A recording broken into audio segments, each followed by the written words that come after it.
నాగేశ్వర గారి ఎవడే సుబ్రహ్మణ్యం తర్వాత మహానటి 2 సినిమాలు చూశాను. మహానటి మాత్రం నాకు విపరీతంగా నచ్చిన సినిమా.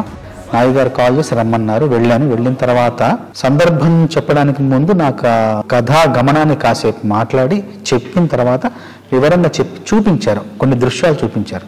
ఆ ఊరిని చూపిస్తూ కాశీలో జరిగే పరిణామాలు కావచ్చు, జరిగే మార్పులు కావచ్చు, జరిగే ఆ జీవన విధానాన్ని అంతా కళ్ళగట్టినట్టు చూపించారు. నాయి గారు కూడా స్పష్టంగా చెప్పారు ఏం కావాలి, ఆ సందర్భం యొక్క ఉద్దేశం ఏంటి, ఆ సందర్భంలో తను ఏం చెప్పాలనుకున్నారని చాలా స్పష్టంగా చెప్పారు. చెప్పిన తర్వాత నేను ఆ దృశ్యాన్ని మనసులో పెట్టుకుని వెళ్ళాను. వెళ్ళి ఒక 3 రోజులు శ్రమించి ఆ మొదటి 3 వాక్యాలు ఏదైతే క్లిష్టంగా ఉన్నాయో అది కేవలం ఒక గంట సమయంలో మొత్తం రాసేసి, మిగతా పాట ఇంకొక అరగంటలో రాసేసి మొత్తం 1.5 2 గంటల పాట మొత్తం పూర్తి చేశాను. ఆయన్ని వెళ్ళి కలిశాను, కలిసి పాట వినిపించాను.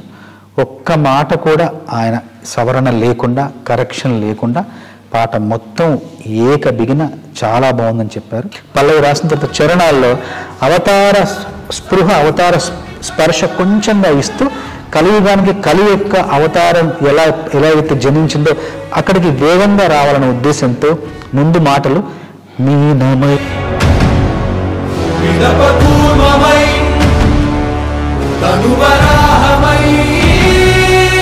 మనకు సాయమై ఎన్నో అద్భుతాలు సృష్టించి మనం పుట్టినప్పటి నుండి చూడలేని, నా జీవితంలో నేను పుట్టినప్పటి నుండి నేను సినిమాల్లో చూడలేని ఎన్నో అద్భుతాలు, ఎన్నో విచిత్రాలు ఈ సినిమాలో చూసే అవకాశం ఈ సినిమా ద్వారా నాకు లభించింది. నాకింత గొప్ప అవకాశాన్ని ఇచ్చిన నాగి గారికి, స్వప్న గారికి, దత్ గారికి మనస్ఫూర్తిగా ధన్యవాదాలు తెలియజేస్తాను.